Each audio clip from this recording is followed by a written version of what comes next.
Welcome students. So let's continue with our NCERT chapter 9 which is amines. And today is the theory part 4 and today we are going to cover section 9.6. This is disclaimer.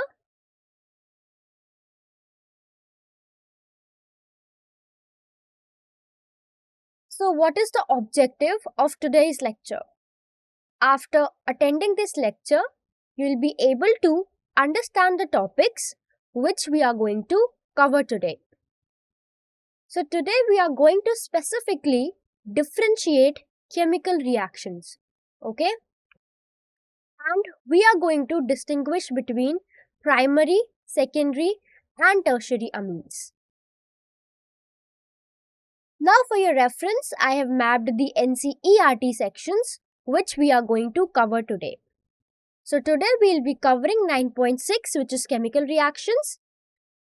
For your better understanding of the concept, we are going to solve an example which is 9.4.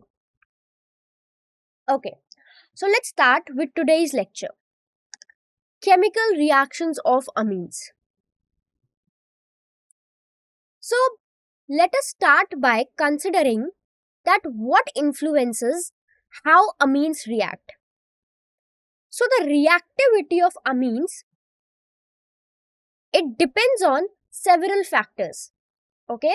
And understanding these factors, they will help you predict how they behave in different situations. First, notice the electronegativity difference between the nitrogen atom and the hydrogen atom in an amine, okay? So I hope you all know what is electronegativity. It is a measure of how strongly an atom attracts electrons. So we know this thing that nitrogen is more electronegative than hydrogen, which means the electrons in the NH bond, they are pulled closer to nitrogen. So this affects the molecule's polarity. The key point is that nitrogen and amines, they have an unshared pair of electrons, which is also called as lone pair. So this make amines nucleophilic. Okay, nucleophilic means they can donate the electron pair to other atoms or molecules. Now let us see how different types of amines like primary, secondary and tertiary, they show different reactivity. So first reaction which we are going to see is the basic character of amines. Now what happens in this? Amines, they can accept proton, that is H plus ions, because of the lone pair on nitrogen, which make them bases. So if I give you an example, you can think of when ammonia, which is NH3, it reacts with hydrochloric acid, which is HCl. So it forms ammonium chloride, which is NH4Cl, okay? Next reaction which we are going to study is alkylation. So what happens in this reaction? An alkyl group, it is added to amine, usually by reacting it with an alkyl halide. As a result, what happens? This increases the size of molecule and can change its physical and chemical properties. So, if I give you an example, then when methylamine, it can react with methyl iodide, which is an alkyl halide, and it forms dimethylamine. Okay? Next, which we are going to study is acylation. So, here what we do, we introduce an acyl group. What is an acyl group?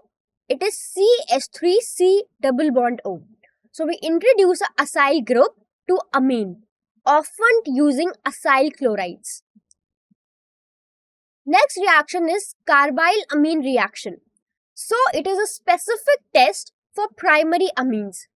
So, when a primary amine reacts with chloroform and alcoholic potassium hydroxide, it produces an isocyanate, okay, and which has a very, you can say, a strong and unpleasant smell. Next, we are going to see reaction with nitrous acid. So amines also react with nitrous acid. Now here the outcome depends on what kind of amine you have. Okay, you have a primary amine, you have a secondary amine, or you have a tertiary amine. For example, primary aliphatic amines, they react to form nitrogen gas and alcohols, whereas aromatic primary amines, they form diazonium salts. Next, we are going to see aryl sulfonyl chloride, which is known as Heisenberg's test. So, this test also helps distinguish between primary, secondary, and tertiary amines based on their different reactions with reagent. And last, we are going to see electrophilic substitution reactions, especially for aromatic amines like anilines. So students, one by one, we are going to see all of these reactions, okay, in detail. So we are starting with basic character of amines. Now, if you notice, then there is one interesting thing that amines can act as both. It can act as Lewis base also, and it can act as Bronsted-Lowry base also. Now you must know what is a Lewis base and a Bronsted-Lowry base. So this means it can either donate an electron pair or it can either accept a proton. So if I say it behave as a Lewis base, so what is a Lewis base? So a Lewis base, you can say, is any chemical species that donates an electron pair to another species. And we know that amines, they have a lone pair of electrons on the nitrogen atom. Okay, so this makes them good electron pair donors. Example, you can see ammonia, which is NH3. If you see primary amines like RNH2, R2NH, R2NH, which is a secondary amine, and R3N, which is a tertiary amine. So they all act as Lewis base. And if you see phosphine, which is PH3, it is also example of a Lewis base. Okay, so in this case we have nitrogen or phosphorus. They have these nitrogen or phosphorus atom. They has a lone pair that can be donated to form a bond with another atom or ion. Next, if they behave as a Bronsted-Lowry bases, then how can you define it? So a base is any substance that can accept a proton, okay, which is H plus ions. So when an amine, it reacts with water, it accepts a proton from the water molecule, okay. So this is the reaction which I was talking about. This is a primary amine. When it reacts with water, it forms an alkyl ammonium ion, which is RNH3 plus, and a hydroxide ion. Okay, so this reaction demonstrates that how amines, they increases the concentration of hydroxide ions in these solutions. Now, when amines react with, first see the thing that amines, they react with acids to form salts. This happens because amines can accept a proton from the acid, showing its basic character. Okay, so when it reacts with acid, it forms salts. Now these salts, which is formed from amines and acids, they are soluble in water, but they are insoluble in organic solvents. So the difference in the solubility is important if we consider purification and extraction process. So here if you see, when a primary amine reacts with the acid like a hydrochloric acid, it forms a salt.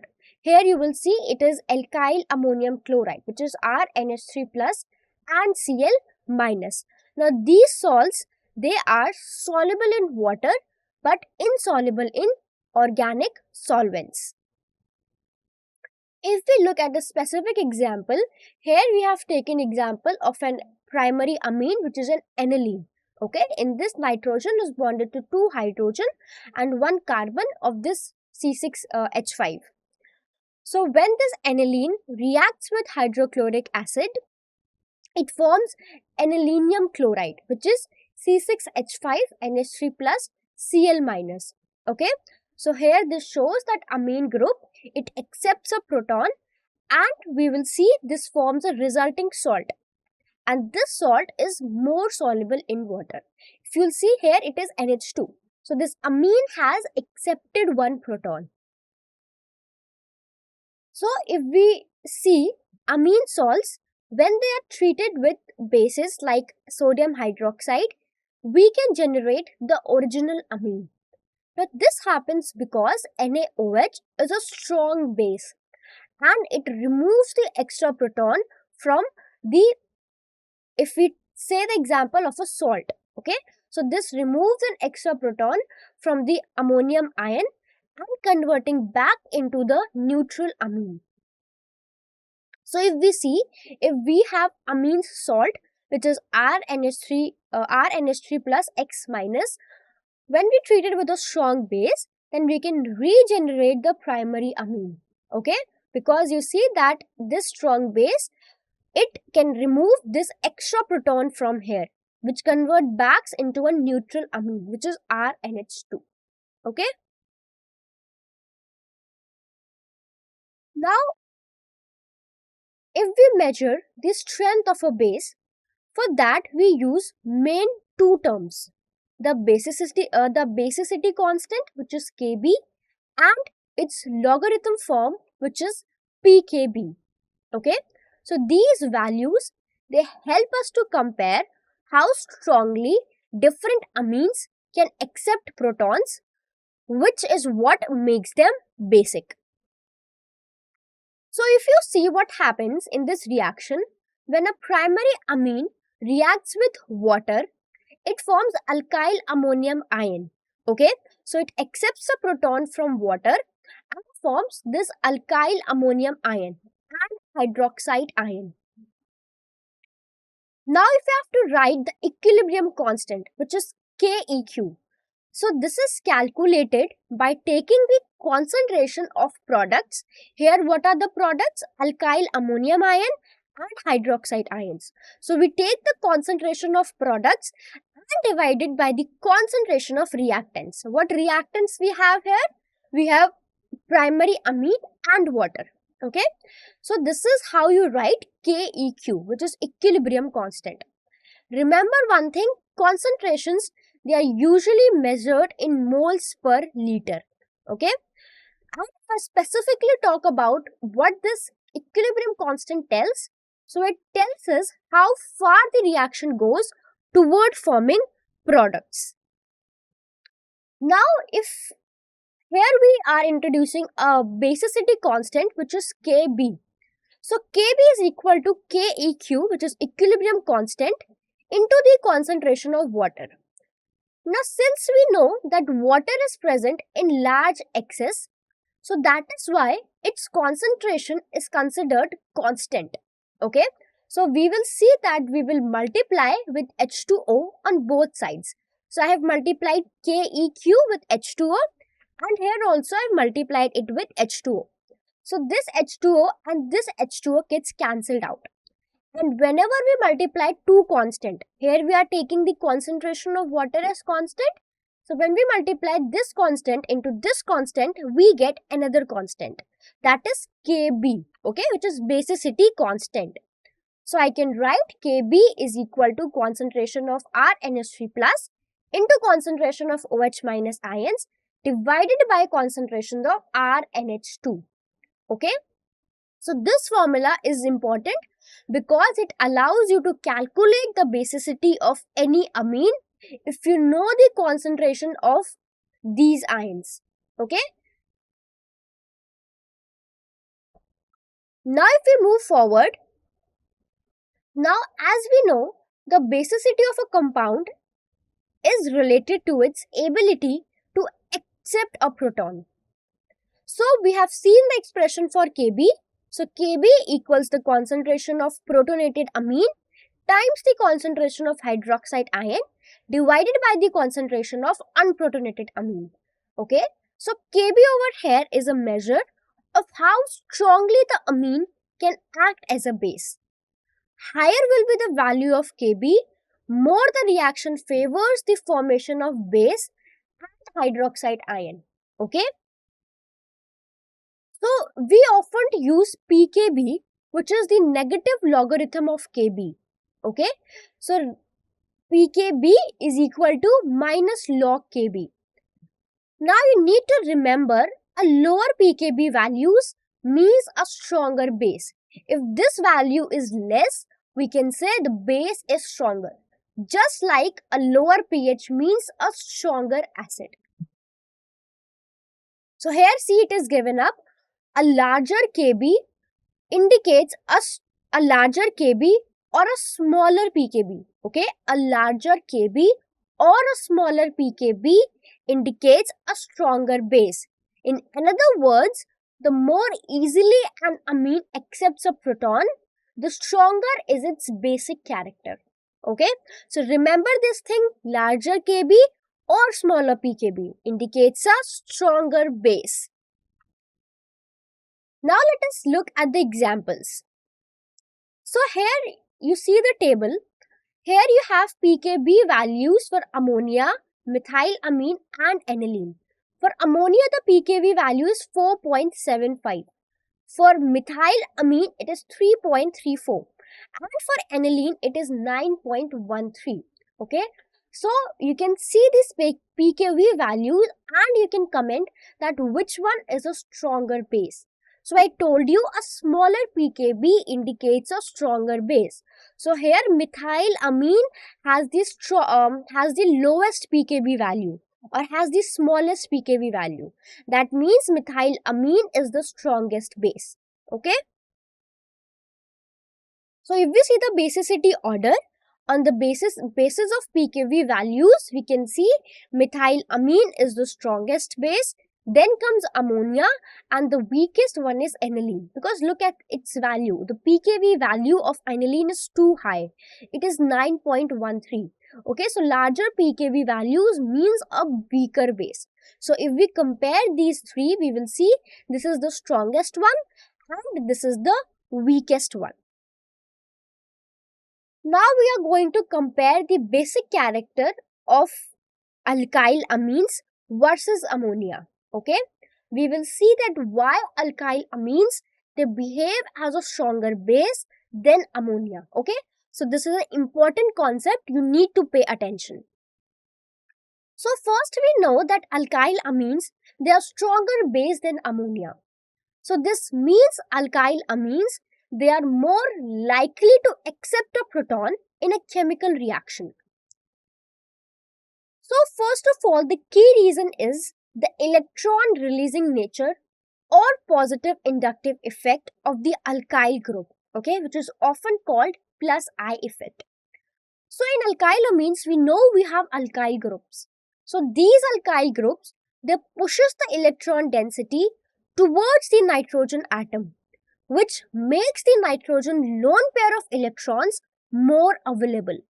So this increased electron density is what make alkyl amines a stronger base, because the nitrogen lone pair of electrons are more available in case of alkyl amines. So if you see over here a diagram that compares alkyl amines versus ammonia.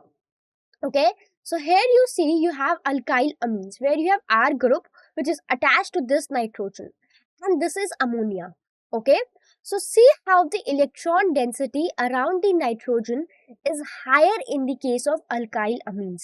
So when this accepts a proton, it forms this. And in this case, when this ammonia accepts a proton, here it is nitrogen which is bounded to 4 hydrogen atoms. Okay, and here this nitrogen is bound to 1 alkyl group and 3 hydrogen. So if you see over here this alkyl group or the electron releasing nature of this R group, this pushes the electron density towards nitrogen. And if you see in the case of ammonia, we don't have any R group. Okay. So if you see at this image, then you will clearly notice that alkyl amines, they are stronger bases than ammonia because of the electron releasing effect of the alkyl group. Another important point is that the substituted ammonium ion, which is formed when alkyl amine accept a proton, is more stable than the ammonium ion from ammonia. So I'm talking about this substituted ammonium ion. Okay, so this is more stable as compared to this ion, which is when ammonia accepts a proton and form an ammonium ion. So this increased stability, it also contributes to the higher basicity of alkyl amines. Okay, so if you see, I told you that this ion is more stable as compared to this one. This is because this stability comes from the dispersion of the positive charge by plus I effect of alkyl group. So if you see over here, this alkyl group, it spreads out the positive charge, which makes the ion more stable.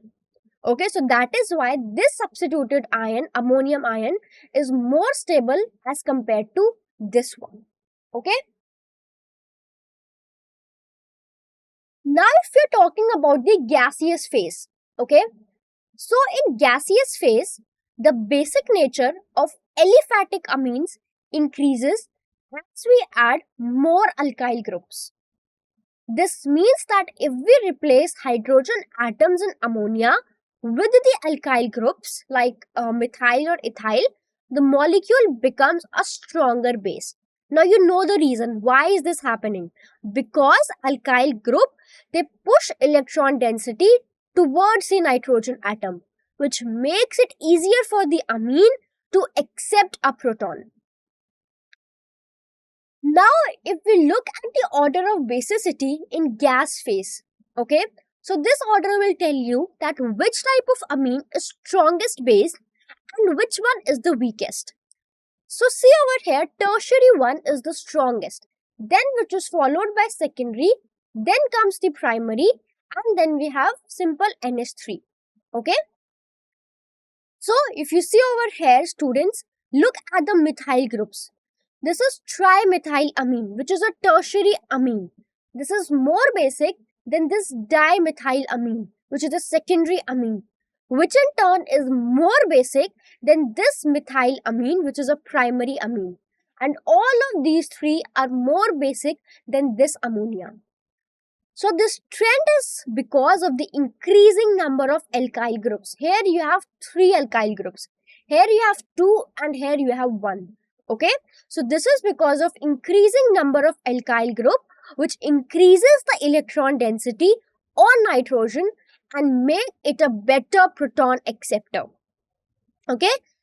Now comes the main thing, that this trend doesn't always hold in aqueous state. Okay, that is, when amines are dissolved in water, their basicity order changes. This means that the presence of water and its interactions with amines affect how easily they accept proton. Okay, so if we talk about the basicity order in the aqueous phase, so in water, the basicity of amines, they basically depend upon 3 main factors. These factors are solvation effect, plus I effect, and steric hindrance. Each of these factors influences how easily amine can accept a proton. Okay, so don't get confused. This is the basicity order in gaseous phase. Now we are talking about basicity order in aqueous phase. And this is influenced by 3 factors. First is the solvation effect. So I give you an idea about this solvation effect. So this refers how well amine ion formed after accepting a proton can be stabilized by water molecules. So better will be the solvation, the more stable will be the ion, and stronger the base appears in water. For example, smaller ions, they are usually better solvated than larger and bulkier ones. Okay? Next effect is plus I effect or inductive effect.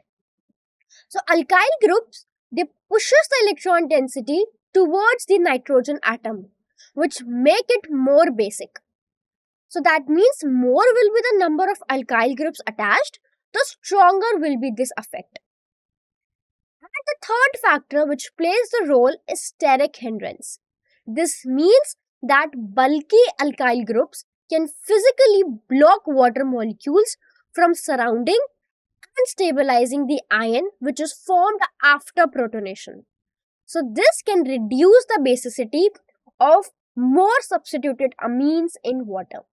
So these are the three factors that affect the basicity in aqueous phase. So we are talking about the basicity in aqueous phase. First, we will discuss about solvation effect. I already gave you an idea about this effect. The solvation effect, which is also known as hydration. So when an amine accepts a proton, it forms a substituted ammonium ion. Okay? This ion is stabilized by hydrogen bonding with water molecules. So I can say more stable will be this ion, the stronger will be the base. Now notice that as the size of the ion increases, its ability to be stabilized by water through solvation decreases. In other words, I can say larger ions, they are less effectively surrounded and stabilized by water molecules, which make them less stable and therefore less basic. So if we look at this diagram, see over here the decreasing order of extent of hydrogen bonding, okay, and the stability of ions by solvation. Look here we have 3 hydrogens which are available for the hydrogen bonding. Here we have 2 hydrogens which are available for the hydrogen bonding. And here we have 1 hydrogen which is available for the hydrogen bonding. Now notice over here we have 1 alkyl group which is attached. Here we have 2 alkyl groups that are attached. And here we have 3 alkyl groups that are attached.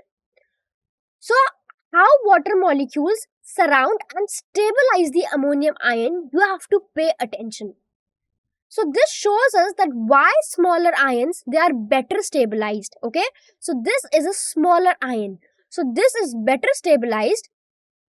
They can be more completely surrounded by the water molecules. Okay, so you will see this is the decreasing extent of hydrogen bonding and the stability of ions by solvation. Okay, so greater will be the size of the ion, lesser will be the solvation, and lesser will be the stability. Okay, so the key takeaway which you need to remember, the more stable the substituted ammonium ion, the stronger will be the basicity of the original amine. In other words, if I put this, I can say better solvation leads to a stronger base. Okay, so you need to remember this point. So if I summarize the basicity due to solvation effect, this is due to solvation effect.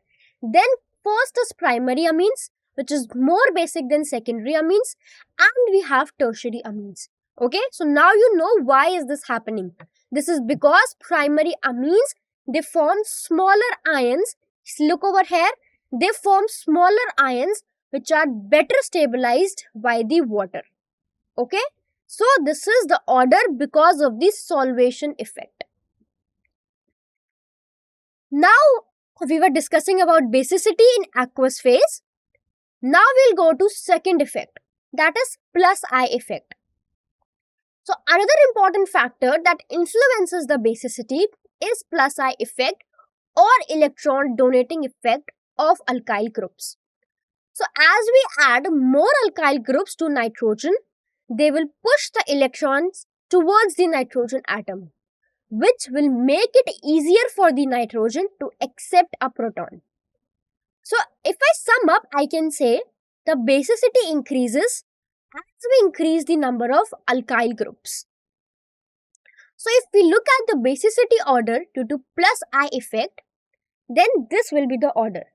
First is trimethylamine, which is a tertiary amine, which is more basic than dimethylamine, which is a secondary amine. This is more basic than a primary amine, okay, which is methylamine, and all of them are more basic than this ammonia, okay.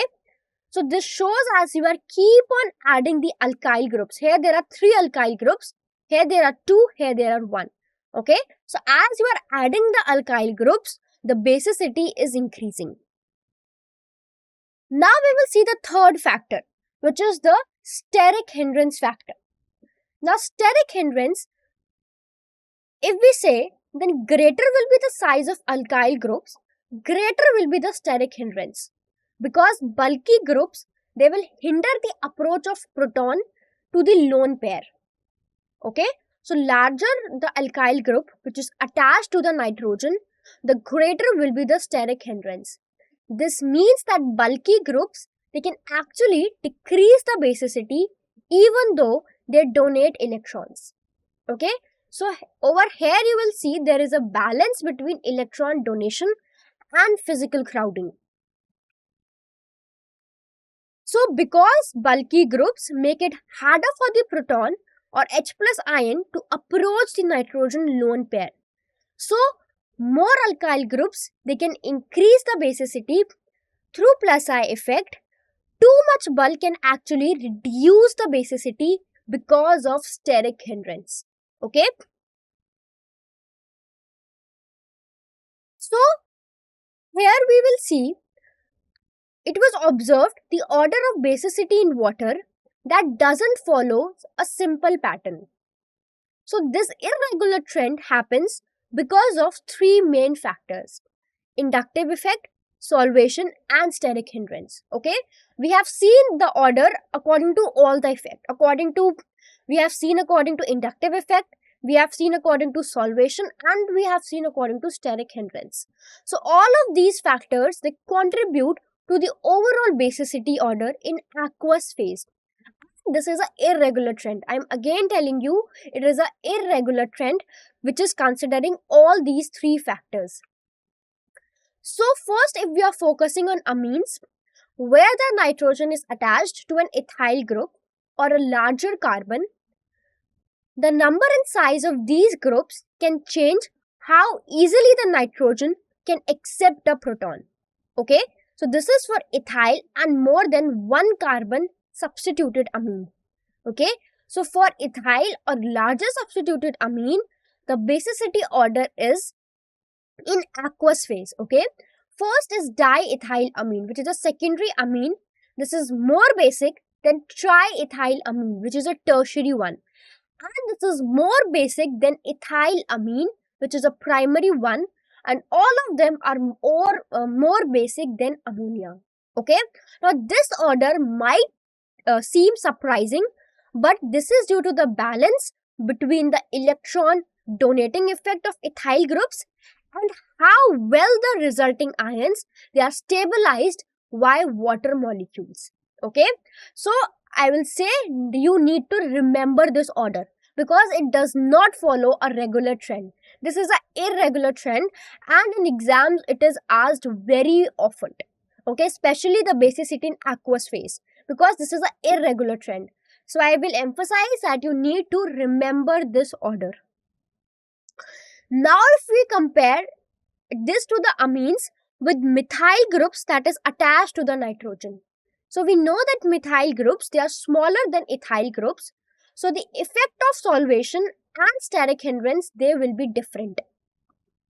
So if you see for methyl substituted amines, the order is dimethylamine, which is the secondary, which is most basic, which is followed by methylamine, which is a primary, and then tertiary methylamine, which is a tertiary one, and finally we have ammonia. So this shows that the secondary amines are generally the strongest base, but the size and the number of alkyl groups, they can shift the order. Okay, so you need to remember that both type of alkyl groups and how well the ion is stabilized in water, this determines this basic strength. Okay, so I'm again telling you, you need to remember these order because they are a irregular trend, not a regular trend. Okay, so now we will see that aryl amines. Now we will compare between aryl amines versus ammonia. We have compared between alkyl amines and ammonia. Now we are going to see between aryl amines and ammonia. So aryl amines, they are much weaker bases than ammonia or alkyl amines. Okay, this means that they are less likely to accept a proton. Now, why this happens? One of the major reason is resonance and stability of anilinium ion. Okay, so in resonance, what happens? Electrons can be shared or spread out over several atoms. Okay, which makes the molecule more stable. So this stability affects how easily the nitrogen atom in aniline can accept a proton. So first let's talk reason 1, which is resonance. So resonance in aniline, it involves the lone pair of electrons on the nitrogen atom. Now this lone pair doesn't just stay on nitrogen, but it interacts with the benzene ring. So you will see over here that the lone pair on nitrogen in aniline, it is delocalized or it is spread out into the benzene ring. This means the electrons, they are not just sitting on nitrogen, they are shared with the ring. So because this lone pair is delocalized, it is less available for protonation. In other words, nitrogen can't easily grab a proton, which makes aniline a weaker base compared to ammonia, which in ammonia where the lone pair is fully available. Okay, so look over here the resonating structures of aniline. Okay, so you will see over here that the lone pair on this nitrogen, it is delocalized into the benzene ring. It is not localized. Okay, so this lone pair is less available, and that is what makes aniline a weaker base. Okay, so you will see over here this lone pair is spread out into the whole ring. Okay, it is just not localized on the nitrogen. This is the main reason why aniline is a weaker base. Okay, reason 2 comes the stability of anilinium ion, which forms when aniline accepts a proton. Okay, so when aniline accepts a proton, it forms a anilinium ion. This means a hydrogen ion or a H plus ion, it attaches to the nitrogen atom in aniline. So the resulting ion is positively charged and it is called the anilinium ion. So if you see over here, aniline, which is C6H5NH2, okay, it reacts with H plus to form the anilinium ion. So this has accepted one proton and formed an anilinium ion. So see, this nitrogen gains an extra hydrogen and carries a positive charge. Now the anilinium ion has two different resonating structures. Okay, now focus on the thing that fewer are the resonating structures, that means less is the stability. So if you see, these are the resonating structures of anilinium ion. Okay, so see over here we have limited resonance. So this limited resonance is a key reason why anilinium ion is less stable. Okay, here you will see they have only two resonating structures. Now in general we know more the resonating structures a molecule has, the more stable it is. This is because the charge and energy, they are spread out over more arrangement, which makes the molecule less reactive, okay, and I can say more comfortable in its state. So now we know that aniline has 5 resonating structures, while the anilinium ion, it has only 2. This means aniline is much more stable than its protonated form. Okay, the difference in the number of resonating structures explains why aniline is a weaker base compared to ammonia. Okay, so if we see the basicity order, then we know that ammonia is more basic than aryl amines. Okay, this is because ammonia forms a more stable ion after accepting a proton, while aniline's ion, which is anilinium ion, is less stable because it has fewer resonating structures. Okay, so I hope now it is clear between alkyl amine versus ammonia and aryl amine versus ammonia. Okay, I have told you the reasons for both. Now we are going to talk about the effect of substituents on aniline. Okay, so the substituents that are attached to the benzene ring in aniline, they can change how basic the amine is. First, if we talk about electron donating groups like OCH3 group or CH3 group. So these group, they push electron towards the benzene ring and the nitrogen atom. So this extra electron density makes it easier for a nitrogen to accept a proton, which in turn increases its basicity. Okay, so we know that the electron donating groups, they increase the basicity through plus R effect or plus I effect. This means that they can share electrons through resonance or push electrons through the sigma bonds, both of which make amines more basic. Okay, so if I give you an example, if you're adding a methyl group, that is a CH3 group, to aniline, it will make it a stronger base.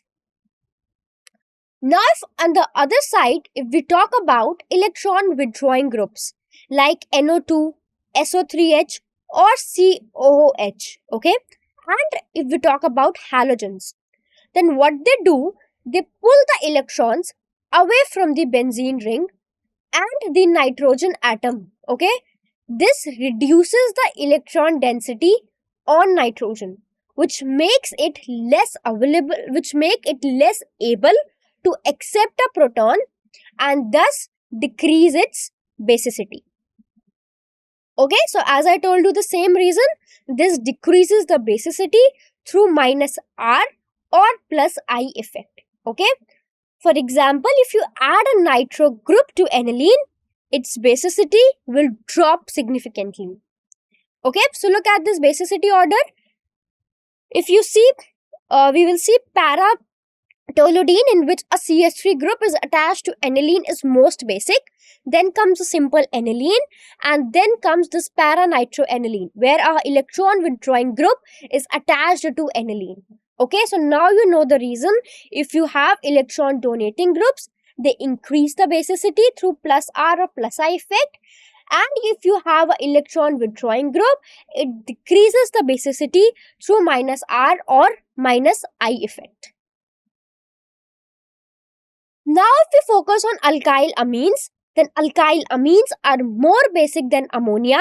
Okay, this is because alkyl group, they push electron density towards nitrogen atom by inductive effect. So this extra electron density make it easier for the nitrogen to accept a proton and increase its basicity. If we see about aryl amines, then aryl amines, they are less basic than ammonia or alkyl amines. Okay, this is because in case of aryl amines, they are less basic is due to the resonance. The lone pair of electrons on nitrogen atom, they can delocalize into the benzene ring through resonance. So this means the nitrogen lone pair, it is less available to accept a proton, which reduces the basicity of aryl amines compared to alkyl ones and ammonia. Okay, so overall basicity order is alkyl amines, which is more basic than ammonia, and ammonia is more basic than aryl amines. Okay, so this is the overall order which you need to remember. Okay, we have discussed each one of them in very much detail. So I hope now this basicity order is very much clear to you. Now there is one question in which you have to arrange the following in decreasing order of the basic strength. Okay, so if you see over here you have ethyl amine, you have aniline, you have ammonia, and you have diethylamine. So I hope now it is clear how to arrange it. So if we see over here, then we can see on the we can focus on the effect of alkyl groups, which is called the inductive effect or plus-I effect. Okay, so alkyl groups, they if we talk about ethyl, then they push the electron density towards nitrogen atom, which makes it easier for nitrogen to accept a proton. Okay, so if we talk among ammonia, ethylamine and diethylamine, more alkyl groups which is attached to nitrogen, the stronger will be the base. Okay, so if you see over here, then in diethylamine, this is most basic, which is followed by ethylamine and then ammonia. Okay, because you will see in this case, we have two alkyl groups which is attached. Okay, so because of this increasing alkyl groups, this will increase the electron density on nitrogen, which will make it a better proton acceptor. Now if we talk about aniline, so the lone pairs on nitrogen is involved in resonance with the benzene ring, which is making it less available to accept a proton. Okay, so this will make aniline less basic than ammonia. Okay, so if you see over here, you will see that aniline is less basic than ammonia because its lone pair on nitrogen is delocalized, which is reducing its ability to accept a proton. So if you'll see the decreasing order of basic strength, first you will see we have diethylamine, which is followed by ethylamine, we have ammonia, and then we have aniline.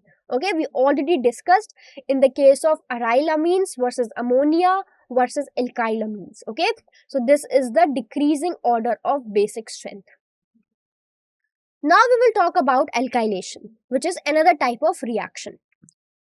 So here we see that amines, it reacts with alkyl halides to produce a mixture of amines. And this happens through a nucleophilic substitution reaction. So if you see over here a nucleophile, okay, which means the amines, they will act as an electron pair donor, which will attack another molecule to form a new bond. So if we see the nitrogen atom in amine, they have a lone pair of electron which makes it reactive. So this lone pair is what allows the amine to attack other molecules, especially the carbon atom in alkyl halide. Okay. So the lone pair on nitrogen, they target the electrophilic carbon in alkyl halide. Okay. So because this carbon is electron deficient, okay, because it is attached to a more electronegative atom, okay, like a chlorine or a bromine. Okay, so this sets up the condition for a nucleophile to attack and a nucleophilic substitution to occur. So if you look at this, here we have a primary amine. When this primary amine reacts with a molecule of alkyl halide, we have a secondary amine. And this secondary amine, when further reacts with another molecule of alkyl halide, we have a tertiary amine, which further reacts with another molecule of alkyl halide, and we have a quaternary ammonium salt. So if we look at the specific example, here you will see you have ethane amine, which reacts with methyl chloride to form N-methyl ethane amine. Okay, so I hope now you know this nomenclature, that this methyl is directly attached to this nitrogen. So this is N-methyl, and this is the parent chain. So this is ethane, and E of ethane is replaced by amine. So it is ethane amine. Okay, so if you see over here, this carbon is electrophilic in nature. So this nitrogen will attack this carbon over here and eliminates this Cl from here. Now this N-methyl amine will react with another methyl chloride and form N, dimethyl ethanoamine. And this will react with another molecule of methyl chloride and will give you a ethyl. It will give you ethyl trimethyl ammonium chloride. Okay. Now notice that both primary and secondary amines, they can react with acid chlorides, anhydrides and esters. Okay. This reaction forms amide through a process which is called nucleophilic substitution reaction. Okay. So here we are specifically talking about the acylation. Okay. So here you will see a nucleophile which can donate its pairs of electron, will form a new bond, and the amine, it will act as a nucleophile here. Okay, so this is what is happening in acylation. Now the reason acylation happens is because primary and secondary amines, they have replaceable hydrogen atoms which is attached to nitrogen. And these hydrogens, they can be substituted during the reaction, allowing the acyl group to attach and form the amide. Okay. Now this distinguish between primary, secondary from tertiary amines. We know in tertiary amines we lack this replaceable hydrogen. So this replaceable hydrogen is only present in primary and secondary amines. So for this reaction to proceed efficiently, we need a base that is stronger than amine. Okay, so the base will help neutralize any acid that is formed during the reaction. So you will see a good example of a stronger base which we use here is pyridine. So pyridine acts by removing the hydrochloric acid that forms as a byproduct during the reaction. So by doing this, it prevents the buildup of acid which could otherwise react with ammonia, and it could reduce the yield of desired amide. Now by removing the HCl, the bases like pyridine, they help shift the equilibrium of the reaction to the right, meaning more product is formed. So the application which is used over here is a very famous application which is Le-Chatelier's principle, and it states that a system will adjust to minimize the change. Okay, so in this case, if we are removing a product that is HCl, it drives the reaction forward. So if we look at this specific example where we'll talk about acylation reaction of primary amine. Okay, so here you will see you have ethane amine, which is a primary amine. It reacts with ethanol chloride. Okay, in the presence of a base which is pyridine, and it produces N-ethyl ethanoamide. Okay, and hydrochloric acid. So you will see over here this hydrogen of amine, it is replaced by this acyl group which is C double bond O CH3. Okay, forming this amide and a byproduct which is hydrochloric acid. Now if we see the mechanism of this reaction, then you will see what happens in this reaction. The nitrogen which has a lone pair in ethene amine, it will react this electrophilic carbonyl carbon of ethynyl chloride. Okay, and you will see you will get this complex, and further what happens, this chloride will eliminate from here and you will get N-ethyl ethanoamide. Okay, so the amine attacks the carbonyl carbon of acid chloride, which leads to the formation of this amide and the release of HCl. Okay, so this is the mechanism of this reaction. Now we were continuing with the acylation. Now we are going to see acylation reaction of 2-degree amines or secondary amines. So if you look over here with the chemical reaction, here you have N-ethyl ethanoamine, which is a secondary amine.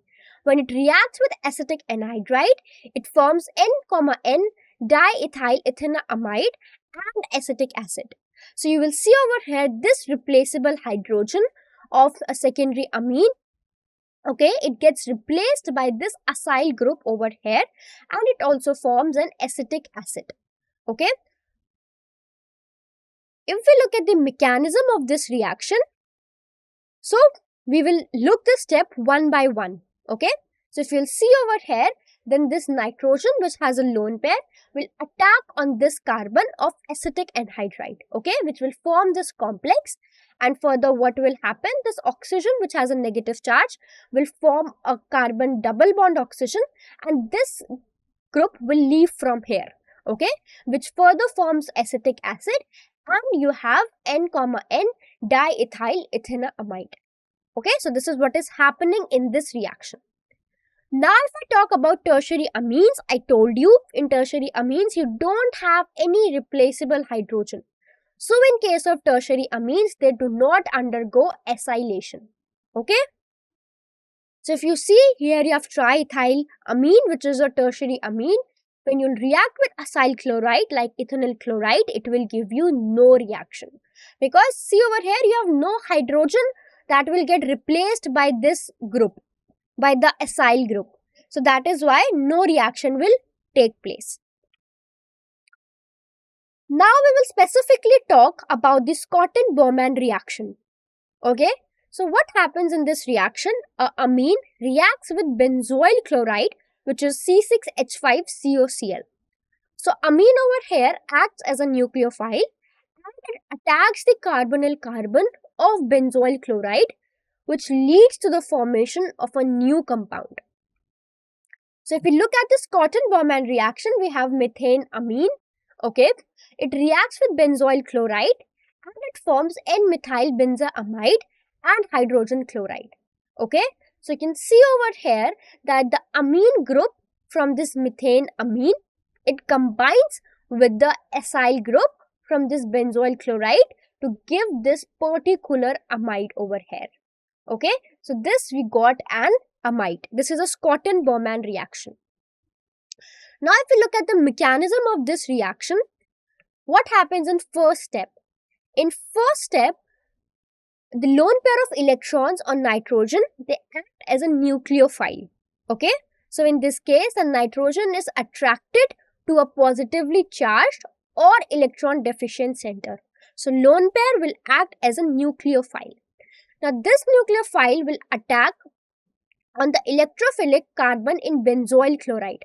Okay, so this carbonyl carbon is electrophilic because it is partially positive, because it is double bonded with oxygen, which is pulling its electron density.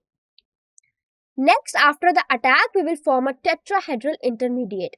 This means that the carbon, which was previously double bonded to oxygen, now has 4 single bonds, which is giving it a pyramid-like structure. Okay. Last step, this tetrahedral intermediate will finally collapse and it will rearrange to become more stable. So this chloride ion during this process will be removed and get the final product, which is N-methyl benzoamide. Okay, so this is the whole mechanism as I have told you. Okay, so first is this lone pair of nitrogen. This lone pair of nitrogen over here will attack this carbonyl carbon, which is electrophilic. Okay, this will form this tetrahedral intermediate and the chlorine will eventually leave, and this tetrahedral intermediate will finally collapse to give you N-methyl benzoamide. Okay, so this is the mechanism. Now we will talk about fourth one, which is carbyl amine reaction. Okay, so this reaction is used to identify primary amines. Okay, so this test, it will work for both, which is aliphatic and aromatic primary amines. Okay, now what happens in this reaction? Primary amines, they are heated with chloroform, which is CHCl3 and ethanolic KOH, which gives you isocyanide. Isocyanide where nitrogen is triple bonded with carbon. Now these isocyanides, that is the product of this reaction, they are known for being highly toxic and having a very false smell. Okay. Now it is one important thing to note that only primary amines give a positive carbyl amine test. If you try this reaction with the secondary or tertiary amines, you won't get the same result. Okay, so this test is a reliable way to distinguish primary amines from other types. So if you look at this reaction of primary amine, it reacts with chloroform and 3 molecules of potassium hydroxide. When it is heated, it gives you isocyanide, 3 molecules of potassium chloride and 3 molecules of water. Okay, so if you see over here, if you increase the amount of primary amine, you will get more isocyanide. Okay, as long as you have enough of the other reactants.